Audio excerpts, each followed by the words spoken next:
는 앞에서부터 쭉 언급했다시피 그 마음에 대한 것들을 계속 나누셨잖아요.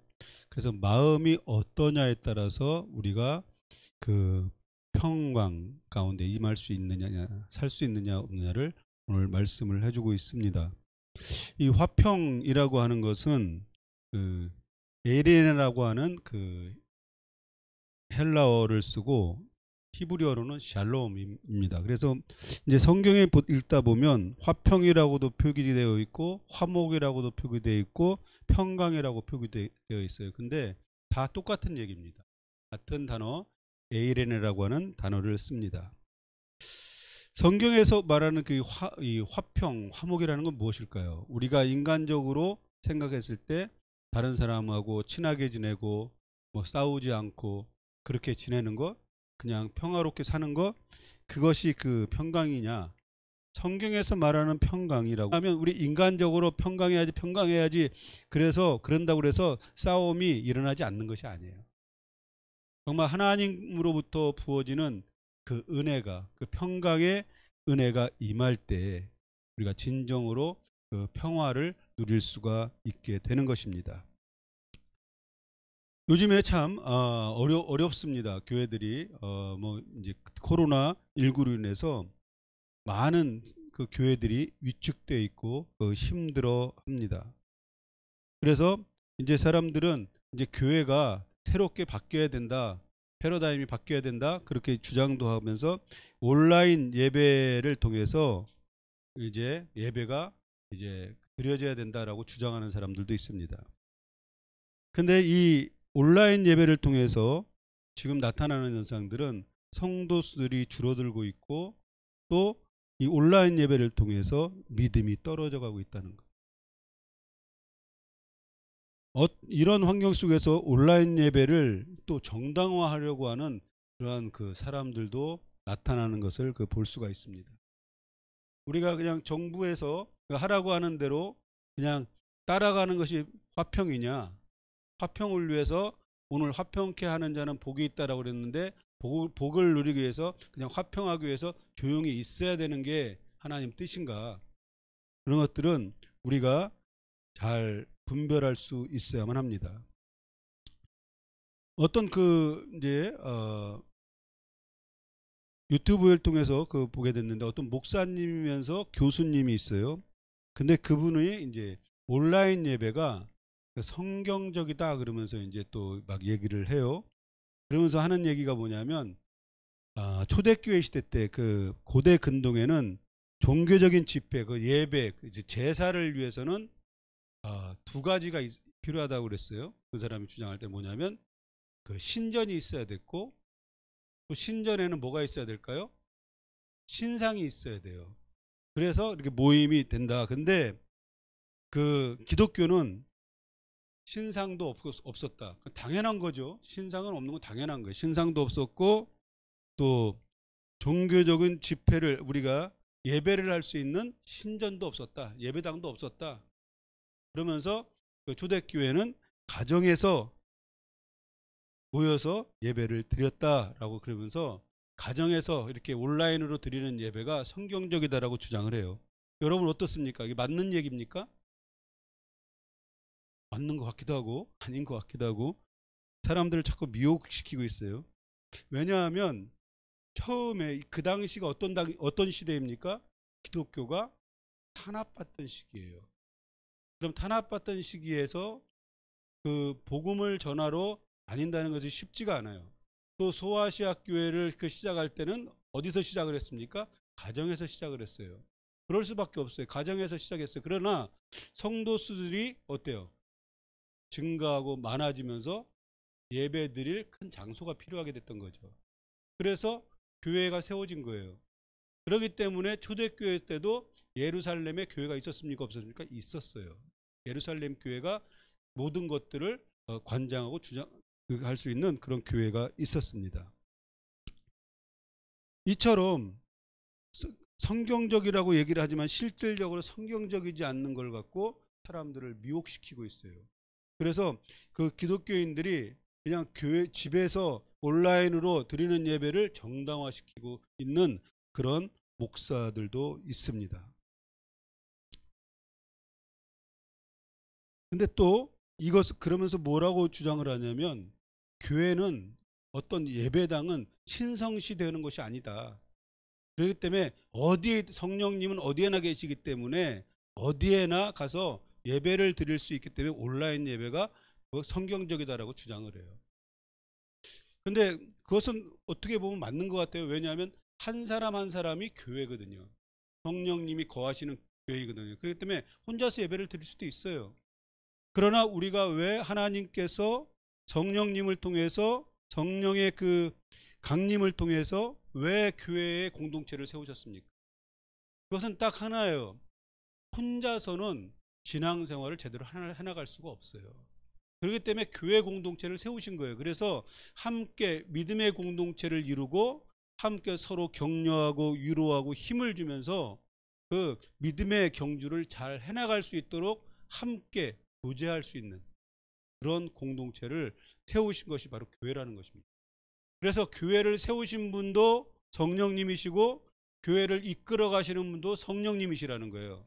그래서 교회의 그 시작과 처음은 성령님이시라는 것입니다. 그래서 어떤 사람들은 무교회주의자들도 있어요. 내가 뭐 하나님 믿으면 됐지 뭐 교회 뭐하러 나가? 그렇게 하는 사람들이 있어요. 근데 그것은 굉장히 잘못된 것입니다. 그것이 필요 없다고 하려면 왜 그 하나님께서 성령님을 통해서 모임을 허락하셨겠어요? 그건 아니라는 것이죠. 그러면서 또 이제 어떤 얘기를 하냐면 100주년 기념교회를 다니면서 지금 은퇴를 하셨죠. 이재철 목사님이 또 이제 방송에 나와서 이제 이런 얘기를 해요. 온라인 예배는 제2의 종교개혁이다. 그런 거예요. 왜냐하면 그분이 말씀하신 건 그래요. 어떤 예배, 새로운 패러다임이 이제 온라인 예배를 통해서 나타나야 된다. 그렇게 주장을 하는 거예요. 그러면서 또 뭘 얘기를 하냐면 주일날에 교회에서만 예배를 드리니까 그걸 통해서 썬데이 크리스찬이 양산됐다 그렇게 얘기를 해요. 종교개혁이 어떻게 일어난 겁니까 여러분? 가톨릭이 부패해서 성경적으로 어긋났기 때문에 거기에 대항해서 종교개혁이 일어난 거잖아요. 그러면 온라인 예배가 교회가 부패해서 온라인 예배가 생겨난 겁니까? 아니에요. 일요일에 교회에 모여서 예배를 드리는 것들 때문에 썬데이 크리스찬이 만들어진 겁니까?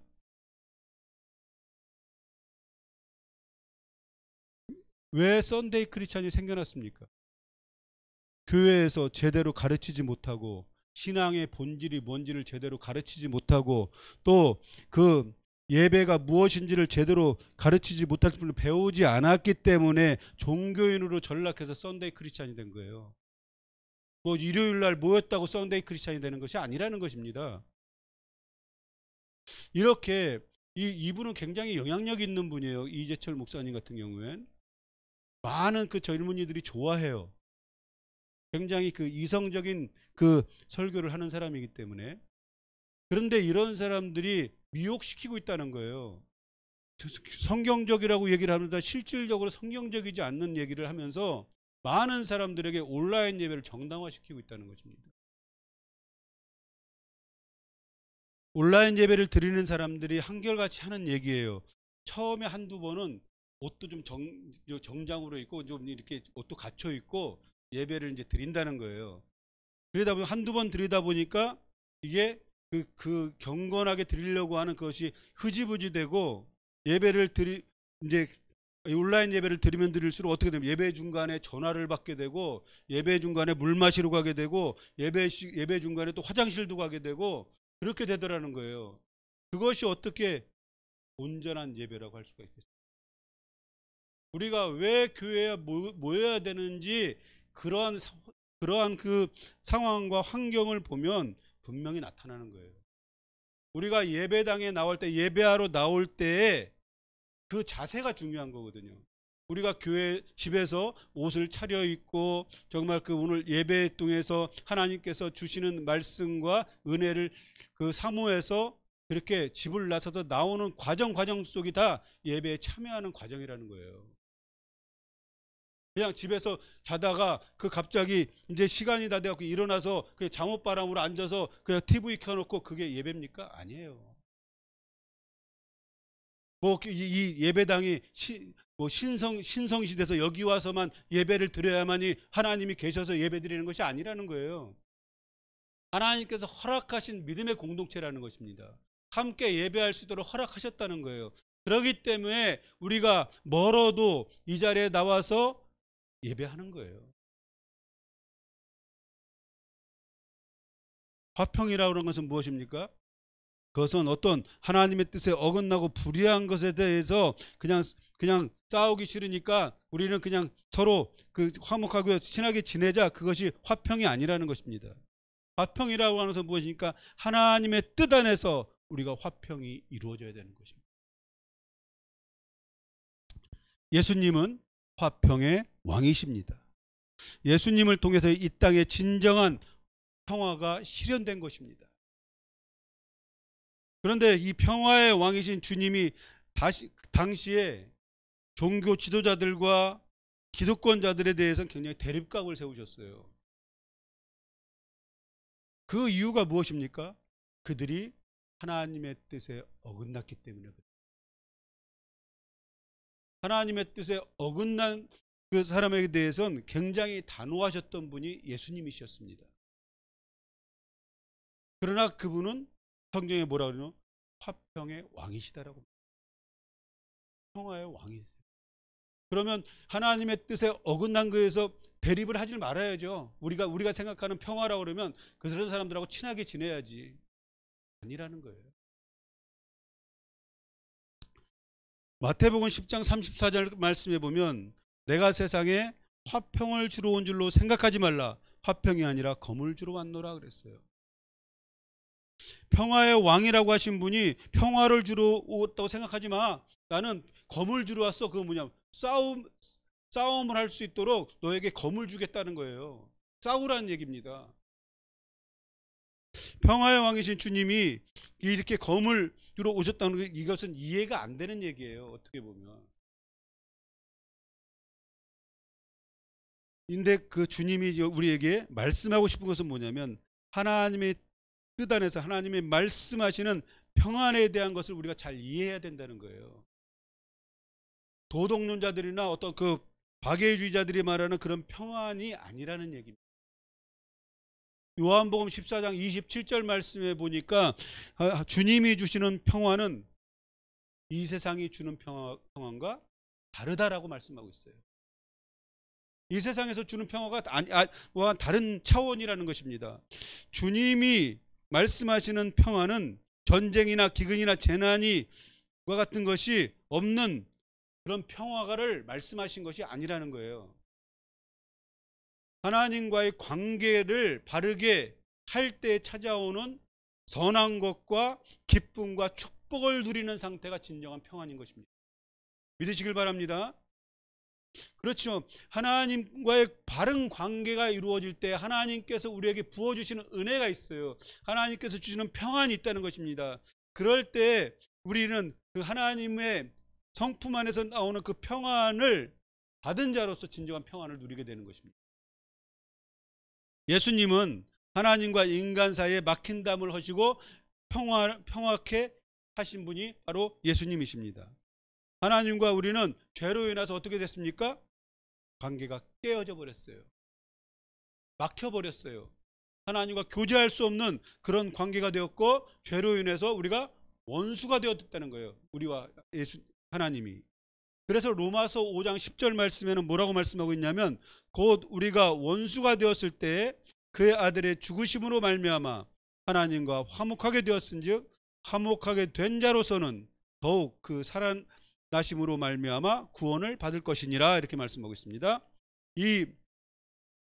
지금 사도 바울이 뭘 얘기를 하냐면 예수 그리스도의 죽으심을 말미암아 우리가 화목하게 됐다는 거예요. 칭이 의인이 되었다고 하는 것은 하나님과 우리가 화목한 관계가 되었다는 거예요. 그리고 그것뿐만 아니라 우리가 구원을 이루는데 구원이 무엇입니까? 그리스도의 죽으심뿐만 아니라 죽으심과 부활을 통해서 우리 구원이 가능해졌다라고 지금 말씀을 해주고 있습니다. 이 부활은 무엇입니까? 예수 그리스도의 죽으심보다도 그것을 굉장히 사도 바울은 강조를 해요. 십자가의 복음을 강조를 하지만 더 강조하는 것이 무엇이냐면 부활의 생명이에요. 부활의 생명을 통해서 우리에게 생명이 들어왔다는 거예요. 그래서 우리는 새 생명을 얻은 존재가 되었고 하나님의 아들이라고 하는 칭함을 얻는 의인이라고 하는 그 은혜를 입었다는 것입니다. 그러하기 때문에 그 은혜를 통해서 우리가 하나님의 아들이 되었을 통해서 어떤 영광을 누리는 것입니까? 하나님의 유업을 이을 그런 영광을 누리는 그런 새 생명이 되었다고 하는 것을 말씀해 주고 있는 것입니다. 십자가의 죽으심은 하나님과 우리의 사이의 사랑을 회복하는 것이고 그걸 통해서 평안을 누리게 되는 것입니다. 그렇기 때문에 이 평화라고 하는 것은 사랑이 전제가 돼요. 하나님과의 그 사랑이 깊어질 때, 사랑의 관계가 회복되어졌을 때 진정한 우리에게 평화가 임하게 되는 것입니다. 이 평화는 하나님이 창조하신 모든 피조물과의 평화를 또 이루게 돼요. 고린도서 1장 20절 말씀해 보니까 그의 십자가의 피로 화평을 이루사 만물 곧 땅에 있는 자들이나 하늘에 있는 것들이 그로 말미암아 자기와 화목하게 되기를 기뻐하심이라 이렇게 말씀하셨습니다. 하나님은 화목하길 원하세요. 화목의 왕이십니다. 그래서 예수 그리스도를 통해서 하나님과의 관계가 회복되어지고 화목해 되어질 뿐만 아니라 인간과의 화목되어졌을 뿐만 아니라 모든 피조물과의 관계도 화목하게 되기를 기뻐하셨다고 말씀하고 있습니다. 그럼 이 말씀이 무엇입니까? 이 말씀은 예수님의 희생을 통한 화목의 능력이 미치지 않는 것이 없다라는 얘기. 하나님의 그 창조물 모든 곳에서는 이제 예수 그리스도를 통해서 많이 바로 이 하나님과 화목하게 되는 그 은혜를 우리에게 주셨다고 말씀하고 있습니다. 그렇지만 이것이 자동적으로 그냥 화목하게 되는 것은 아니라는 거예요. 자동적으로 화목되어지는 것이 아닙니다. 하나님을 거역한 행위에서 돌이키지 않는다고 하면 여전히 심판 아래 있다고 하는 것을 우리가 명심해야 됩니다. 분열과 갈등은 무엇입니까? 우리 삶을 살다 보면 분열과 갈등이 생길 수 있어요. 이것은 사단의 역사라고 하는 것을 분명히 알아야 됩니다.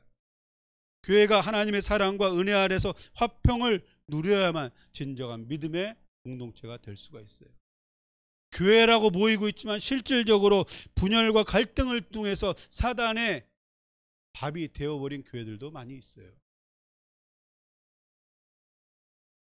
제가 전에 들은 얘기인데 어느 교회가 있는데 교회가 서로 분열이 일어난 거예요. 근데 교회가 예배당이 딱 하나밖에 없어요. 뭐 요즘 전에 보니까는 뭐 예배당이 한 건물에 몇 개가 있으면 1층은 누가 쓰고 2층은 누가 쓰고 분열해 갖고 그렇게 하더라고요. 근데 하나밖에 없는데 예배를 같은 시간에 드리는 거예요.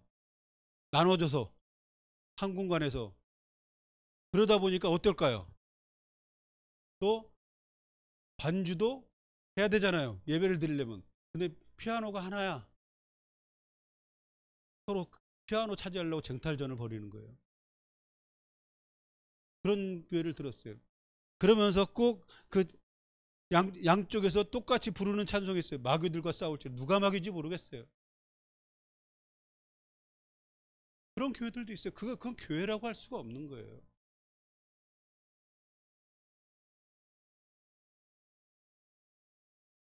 믿음의 공동체는 하나님과의 관계 속에서 사랑이 충만할 뿐만 아니라 그것을 통해서 화평한 화목한 그런 공동체가 되어야 될 줄 믿습니다. 평화가 가득 찬 교회 곳이 바로 하나님의 나라입니다. 그래서 로마서 14장 17절 말씀해 보니까 하나님의 나라는 먹는 것과 마시는 것이 아니요 오직 성령 안에서 의와 평강과 희락이다라고 말씀하고 있어요.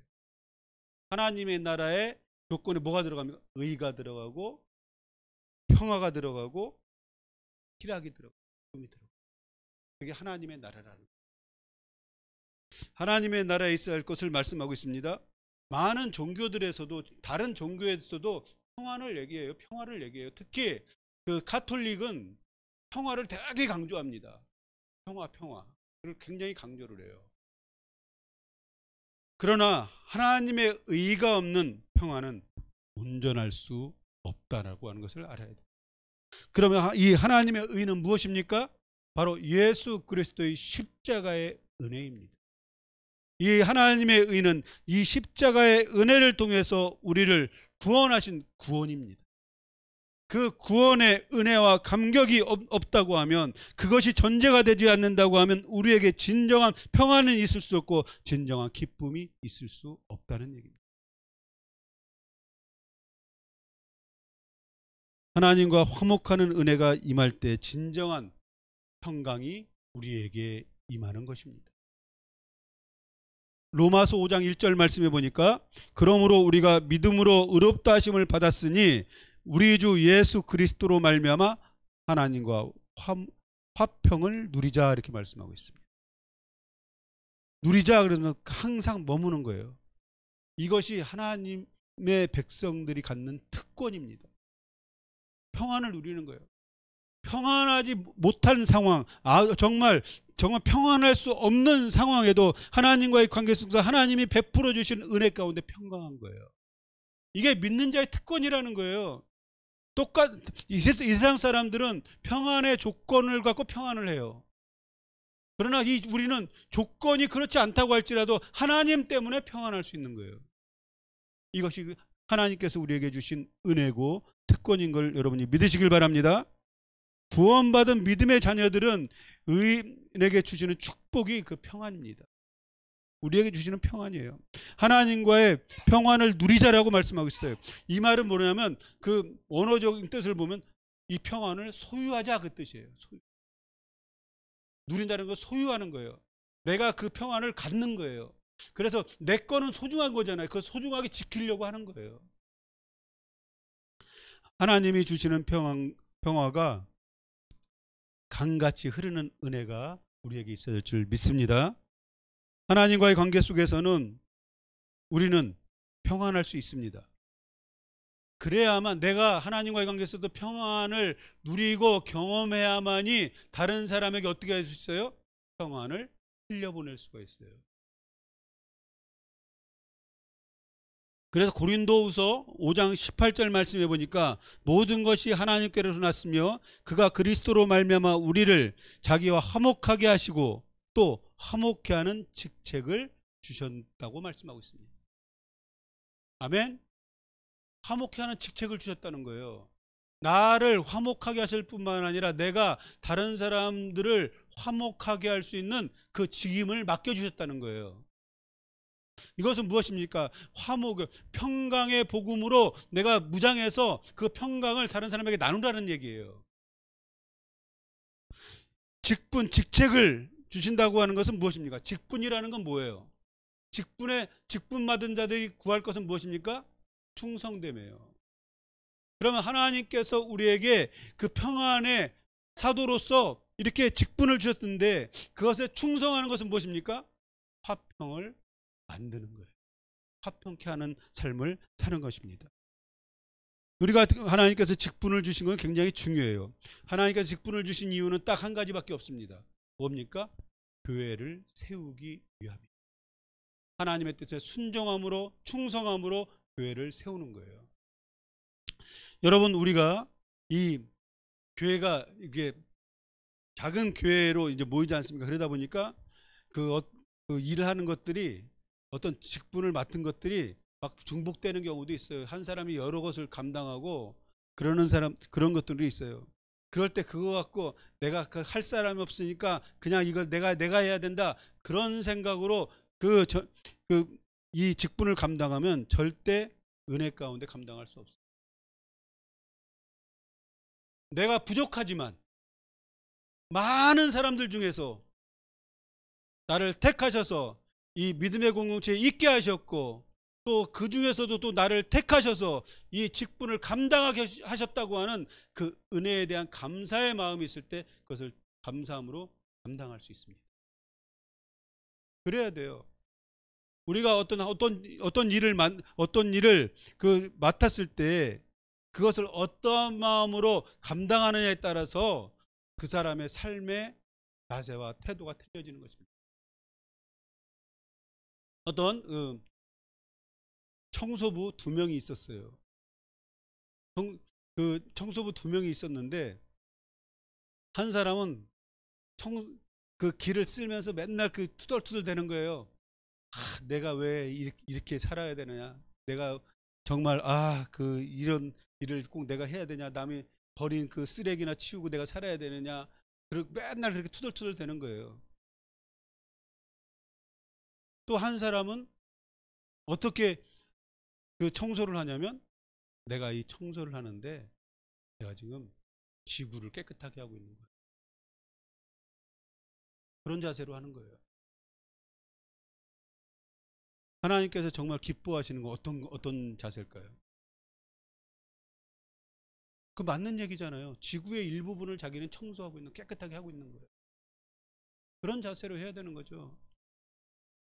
우리가 무엇을 맡았든지 간에 그것이 크든 작든지 간에 그것에 대해서 하나님께서 나에게 맡겨주셨다고 하는 믿음과 확신이 있다고 하면 최선을 다해야 돼. 맡겨진 일에 최선을 다해야 돼. 예수님이 우리에게 화목케 하는 직책을 감당하게 하셨어요. 예수님을 통해서 화목제물이 되게 예수님이 우리를 위해서 화목제물이 되어 주셨어요.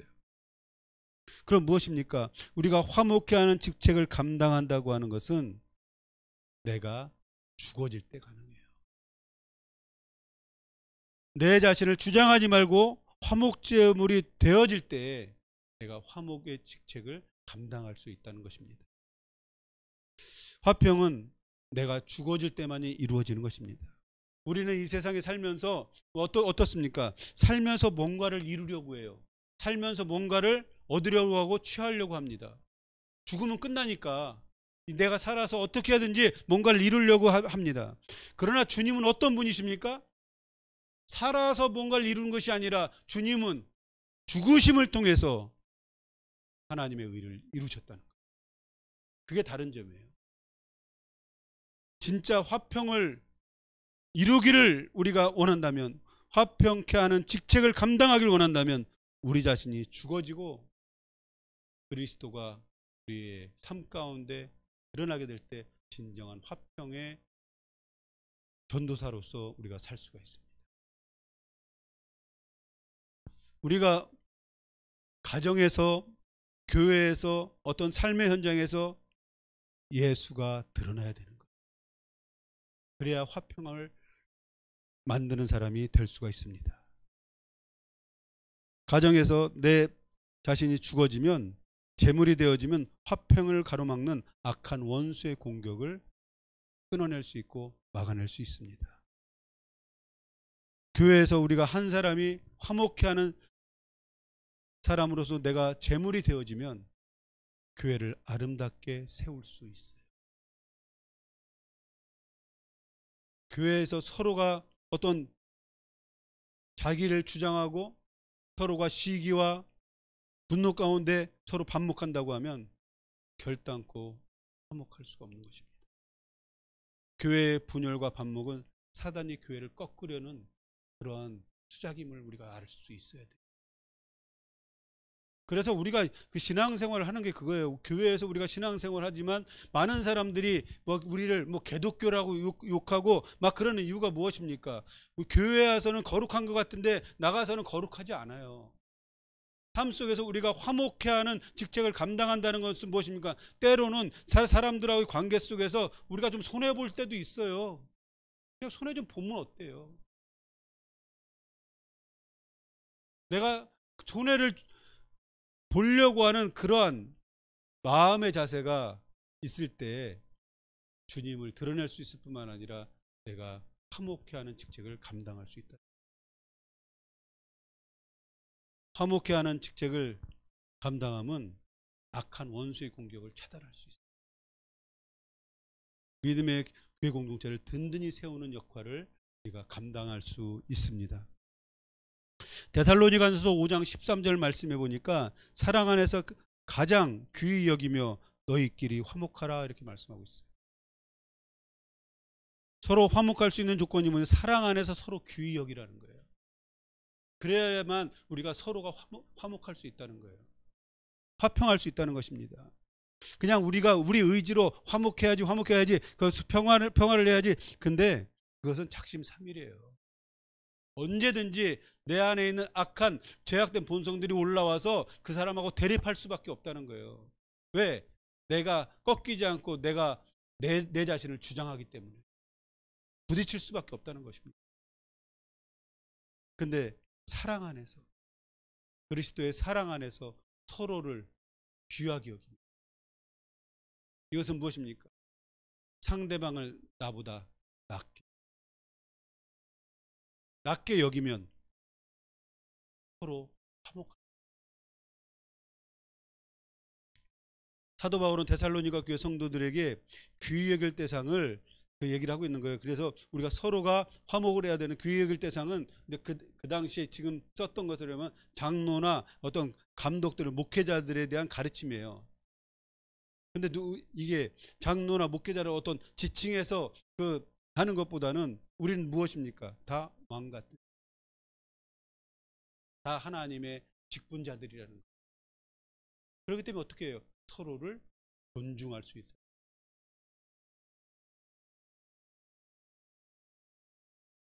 근데 왜 존중해야 됩니까? 그 직분 때문에 그러는 것이 아니라, 그 위치 때문에 그런 것이 아니라 그들의 봉사와 수고 때문에 그래요. 하나님 앞에서 봉사하고 수고하는 그것이 아름답기 때문에 그를 존중하는 거예요. 우리 각자가 그러한 상대방을 존중할 수 있는 그 원인은 뭐냐면 그 사람이 하나님 앞에서 봉사하고 수고, 그것이 귀하기 때문에. 마가복음 9장 50절 말씀해 보니까 소금은 좋은 것이로되 만일 소금이 그 맛을 잃으면 무엇으로 이를 짜게 하려 너희 속에 소금을 두고 서로 화목하라 그래요. 너희 속에 소금을 두라는 거예요. 짠돌이가 되는 얘기입니까? 아니죠. 짠돌이들은 절대 화목할 수 없어요. 너희 속에 소금을 두고 서로 화목하라고 말씀하고 있어요. 우리는 세상의 빛과 소금이라고 말씀하셨어요. 소금은 음식의 맛을 내는데 필수잖아요. 소금이 들어가지 않으면 아무리 좋은 음식도 맛이 없어요. 이 세상에서 그리스도인으로서 맛을 내려면 소금의 맛을 어떻게 잃지 말아야 돼요. 그러면 소금을 맛을 낸다고 하는 것은 뭐니까 우리의 삶 속에서 희생과 겸손과 사랑의 소금을 칠한 얘기예요. 서로 화목할 수 있는 것은 내가 그리스도 안에서 희생과 사랑과 섬김과 겸손함으로 사람을 대할 때 화목해 하는 직책을 감당할 수 있다. 진정 중요한 화목해 하는 직책은 우리에게 따로 있어요. 그건 뭘까요? 그것은 주님을 닮아서 중보자의 사명을 감당하는 것. 그게 핵심이에요. 화목해 하는 직책은 무엇이냐면 중보자예요. 하나님과 원수되었던 인간을 중보자로서 예수님이 오셔서 자기를 죽으심을 통해서 화해시켰듯이 우리가 화목해 하는 직책을 감당한다고 하면 화목해 하는 직책은 무엇이냐면 하나님 앞에 중보자로서 기도하는 거예요.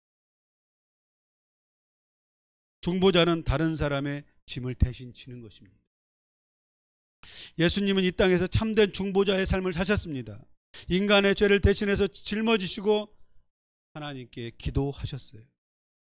그리고 십자가의 죽으심을 통해서 중보자의 사명을 완전히 완수하셨어요. 중보자의 기도는 능력의 기도입니다. 왜냐하면 하나님의 뜻 안에서 하나님이 기뻐하시는 기도를 하기 때문에 그래요. 생명을 건 중보기도는 하나님의 보좌를 흔들고 그 마음을 바꾸게 합니다. 창세기 18장 말씀에 보면 소돔과 고모라에 대한 아브라함의 중보기도 그 내용이 나오고 있어요. 소돔과 고모라를 심판하시고 멸망하시겠다고 하는 것이 뭐야? 하나님의 뜻이에요. 확고한 뜻이에요.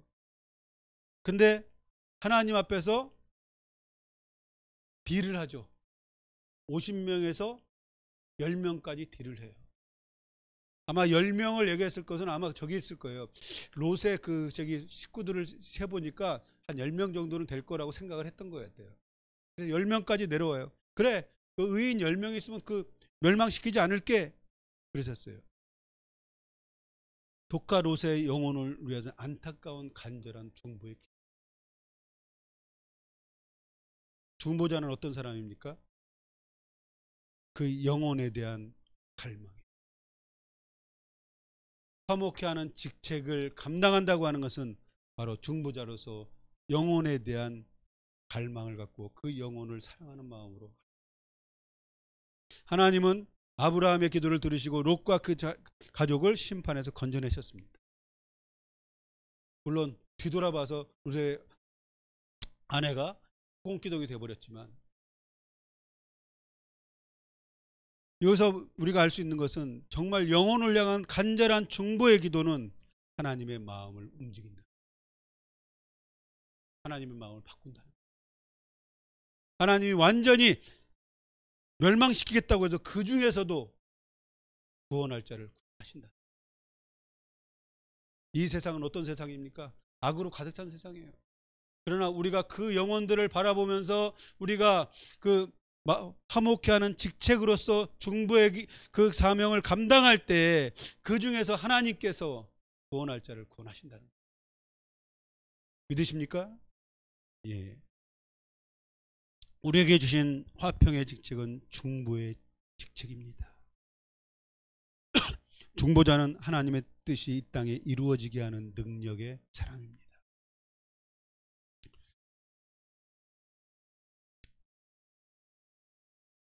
오늘 말씀해 보니까 화목해 하는 자는 복이 있다라고 그랬어요. 화목해 한다는 것은 화목을 만드는 사람.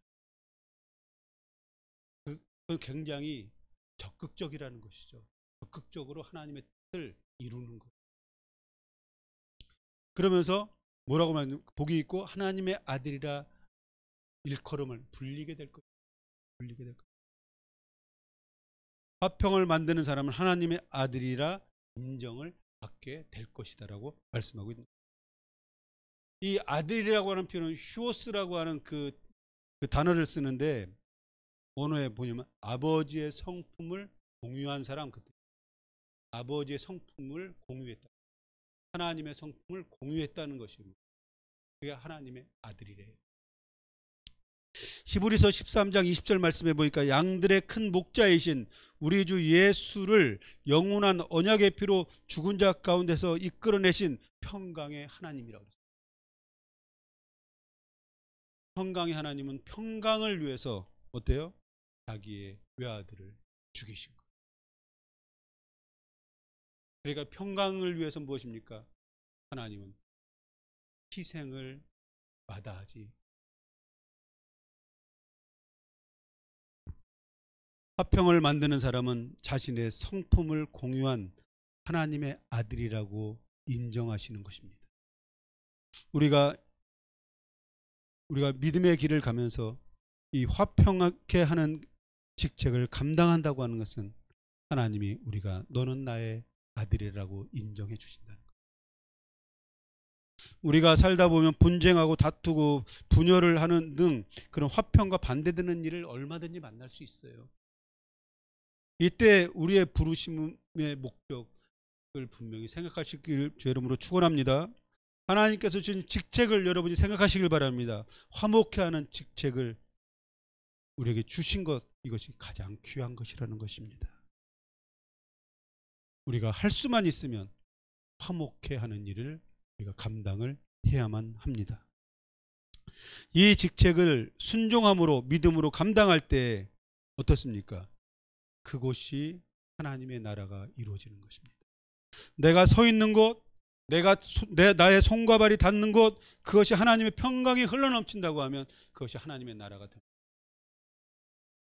그러니까 우리가 먼저 하나님과의 관계 속에서 하나님이 주시는 평강을 충분히 누려야만 내가 가는 곳마다 내 안에서 흘러나오는 평강을 통해서 그 자리가 평강의 자리로 바뀌어지는 거죠. 그게 화목케 하는 직책을 우리가 감당하는 것입니다. 우리를 화평을 만드는 자로 부르신 그 은혜의 감사함으로 그 직책을 잘 감당할 수 있기를 주의 이름으로 축원합니다.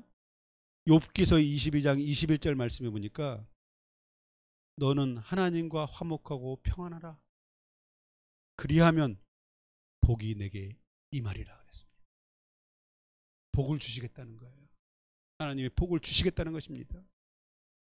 분쟁과 다툼이 아니라 화평하기를 위해서 힘쓴다고 하면 하나님과 화평할 뿐만 아니라 다른 사람들과 화평하기를 힘쓴다면 하나님께서 준비하신 복을 우리에게 주시겠다라고 말씀하고 있는 것입니다. 오늘 이 말씀을 여러분이 기억하고 우리가 다툼이나 분쟁할 수 있는 그런 상황이 생길지라도 우리가 주님 앞에서 화평하는 그 직책을 잘 감당할 수 있게